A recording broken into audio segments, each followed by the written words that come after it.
what we're talking about today is the difference between library and album and how to use those organizational tools to organize your collection. There are some very different things about the library page and the albums page. So I wanted to go over that, take a look, and kind of show you how to use both pages. So I'm going to begin by sharing my screen and going into a Test Forever account. So if you've logged into your Forever account, if you see the little person in the top right-hand corner, if you hover over that, you will see the drop down. And I'm going to be talking about, if you scroll down here to the library page and the albums page. So that's where you can click to go to each of those pages, or you can go to the band, the second band across the top of the Forever account. Right under the Forever logo are all the pages of your account. So we're on the library page now. And let's just spend a minute talking about the library, what that looks like, what it means, and how to navigate the library. So the library is a place where all of your files will always be kept. Everything will always be in the library. If you're looking for something in an album or a tag and you can't find it, know that you can always go back to your library to find anything. And remember, you can bring in photos, videos, audio files, and documents. And when it's in your library, there's some really great search and organizational tools to help you find what it is that you're looking for. So let's talk about those first. First of all, there's the order by feature. So you can order by either date taken, newest first, which is what I really like to have it set at because I like to keep everything current as far as date taken. You can also set it by date taken, oldest first. So I can pull up, the old family history things in a flash. I could also order by upload date. So that's useful if I'm uploading some older photos and I want to do something with them. And I don't necessarily want to go search for their date. I just want to see, I just uploaded these, so I'd like to see those first. Or you can do upload date oldest first. So those are the 4 different categories. And I switch back and forth with them depending upon what I'm doing. Secondly, on the right-hand side, you can filter by. So filter by gives you the option to find photos or other files by year and also by month. So if you were heading over and wanting to find photos from a certain year and a certain month, let me show you an example. I just put a few things in this demo account to kind of show you some ideas. So, okay, let's just say I want to find something from 2015 and I'm looking for the month of May. Okay, then those photos would come up. Oh, we celebrated my son's birthday. Now recognize I'm in a demonstration account right now, so I only have 60 files in here, but it's a really great way to filter by and see things, remembering, oh, I did the Grand Canyon vacation, August 2019. I can go pull those photos up very quickly with this filter by tool. Okay, so let's change this to no filter. Okay, also another thing that you can do is use the Show Me tool, which is right here, top right, the blue arrow drop down, and then you could go and find certain files within your account. So first thing you could find is favorites. So you're probably wondering, how do I favorite? So let me show you that real quick. If you are in your library, any photo, top left-hand side, you're going to see a heart, and you're able to click the top left-hand corner to heart those photos, and these would be photos that are your favorites in your account. Okay, so that's an example. So if I were to say, show me all the favorites, click favorites, only the ones I've hearted in the account would come up. And it's a great way to really, keep your favorites at top of hand right there. Okay, next is the next 3 are ways to organize, and I'm going to dig into this a little bit more when we talk about the albums page, but I want you to recognize in your Forever account, one thing I love is Forever does not tell you how to organize. You can organize however you want using the tools that they've set forth. There are different philosophies about how to keep your account organized. I have some people who like to just know their things are safe, backed up in their Forever account. They're there. They're going to be permanent. They don't have to worry about losing them. They'll get to them one day. And for those people, they've just got a lot of photos and such in their library. that they know they can access, they know they can find, and they'll get to them at some point. Then I have other people who have really done a fantastic job curating their life story, providing stories that go along with the photos and the videos, and curating them and creating albums to tell those stories.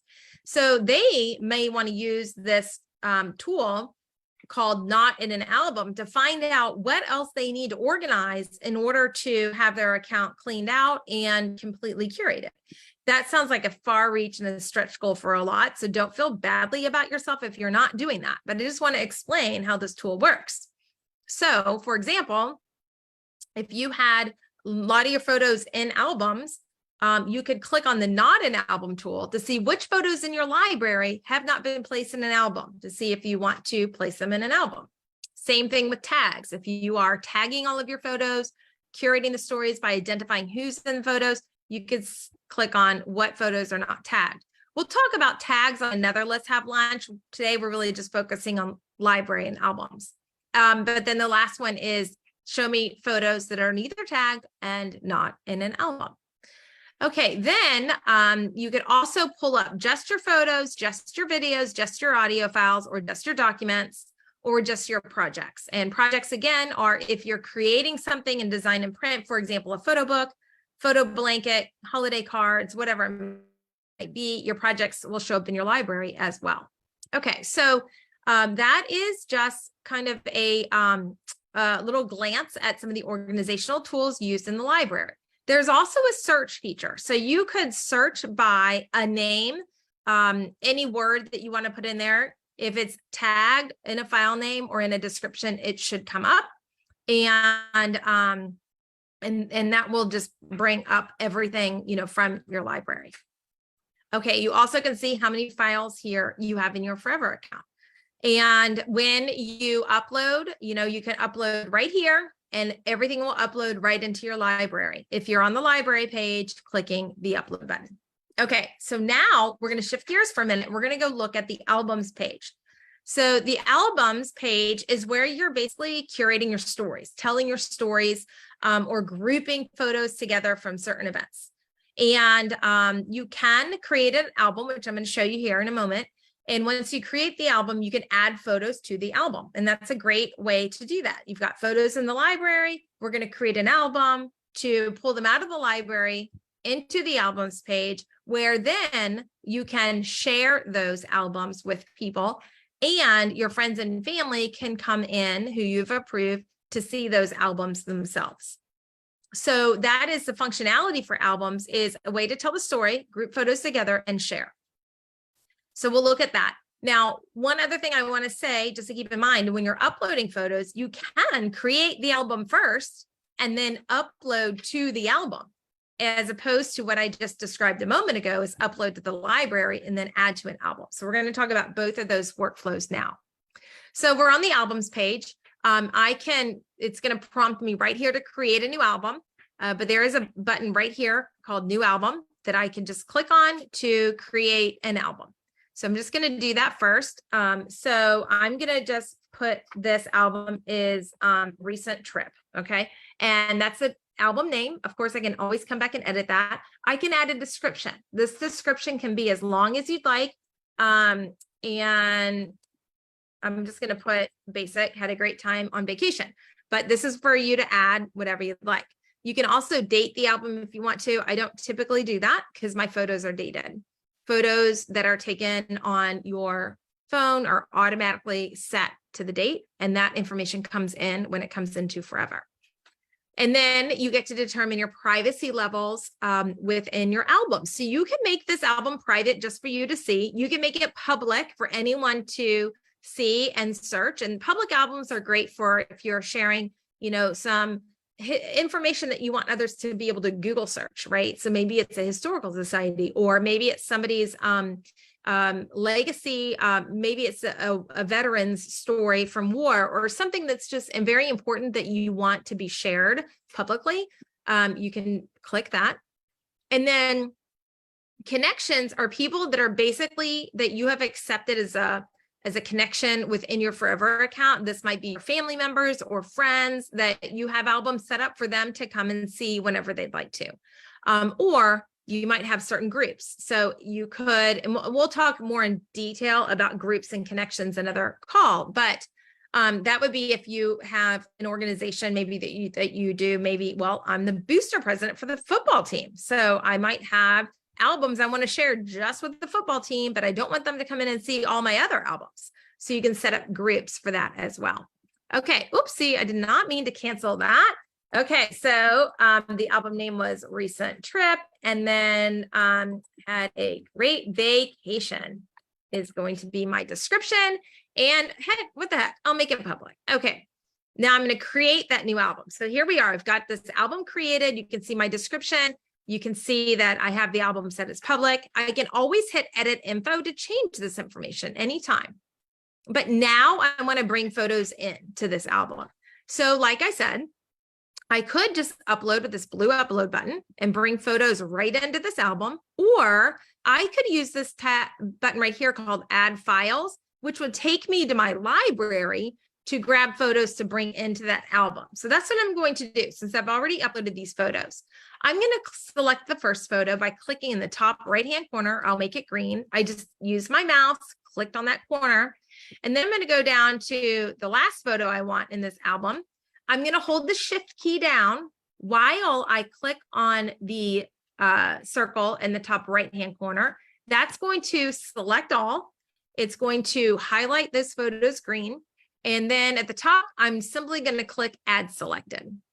Those photos will now come into this album and all the photos will be in here. A couple things that I do when I first create an album. One is I want to select the best photo to be the album cover. So I'll look through and see which one do I like best. And a lot of times I want to see faces and who was on that trip personally, but you might like a sunrise or a sunset. But I'm going to click this one with all the people. So all I'm going to do is select this photo by clicking the top right-hand corner. When that photo is selected, it is going to give me an action bar at the top. And the action I want to make is set this as album cover. Okay, so now I have this album set with that album cover. Couple things I can do. One is I can share this album with this simple share link at the top. I just click the share link. I can copy and paste and text this to anyone or email it, send it to them anyway. I could also, if I wanted to share it, download a QR code that links right to that album. And, or I could just not do anything with it and just click back to my albums page and there's that album. Okay, so again, albums are ways that we are going to group photos together or tell a story or celebrate an event so that we can begin organizing our memories by either event or year. Maybe you want to group albums by decade or by year or by person or by place or by event. It's up to you. So let's go back and look again at the library. And I want to show you this tool. So let's just go to the tool and say, now show me everything that's not in an album. Then everything else in the account would come up that wasn't already in an album. So that's how that works. Okay, all files. Let's look at one of the features that I showed you, and then I'll make another album. So if I order by again, I'm going to say order by date taken oldest first. And now the oldest photos in this account are going to come up first. So that is exactly what's happened, because if I click on these photos here, you can see over here on the right-hand side in the metadata that this photo was taken or dated January 1st, 1895. I was able to add that info in the metadata by clicking add info, and I was able to add that. And now it's sorting in my forever account by date. So then we have 1925, 1930, and so on and so forth. Okay, so let's just say I want to create another album with heritage photos. I can go to my library, which is where I am now, and I can select the photos that I want as heritage photos. And then I can go to the top. So you see the action bar is at the top. I've got 3 photos highlighted. I'm going to say add to an album. And then right here is where I'm able to also create a new album. So I could have either added those to my recent trip, or I can create a new album. So I'm going to create a new album, and I'm going to call it Heritage photos. Again, I could write a description. I can make it public or private. And I'm just going to say add to new album. All right. So if I go to my albums page, I now have 2 albums, one marked private, one marked public. And I'm not going to give too many details away here. There's a lot of other features that we could do, but I really want to just keep it simple for you. So I could come in here and again, add a description here if I wanted to. I can do a couple other things from this album page. Let me go back to this other album. If you see to the right-hand side, I can sort the photos in the album to have them arranged in a way that tells the story the way I want to tell it. So I might say date taken oldest first. I'm a pretty chronological person, so I like chronological photos. So I could do that. And I also could move some around. So maybe it is chronologically correct, but maybe I wanted something in the beginning to start the album instead of just this random picture. So I could click edit custom order, and then I might want to start with some scenery shots. I could grab these 3 photos. Again, I just select them with my mouse. Then I hover over one of the photos. I left click the mouse, and then I drag those photos to where I want them. I'm going to place them at the top in the beginning of the album, and then I'm going to click I'm done ordering. All right. So that was a lot of information. Again, there are more things I want to say, but I'm going to keep this succinct and be sure that I'm staying within my allotted amount of time for our Let's Have Lunch series. But in review, we talked about the difference between the library and the albums page. So your homework is to either go to your library and begin uploading and then selecting your photos, the ones you want to create an album and to tell a story, or simply go to your albums page and begin creating new albums here and then adding photos to your albums. All right. Well, please put any questions you might have in the Facebook group so we can answer them for you, and we can even give you a demonstration. Thanks, everyone. Bye-bye.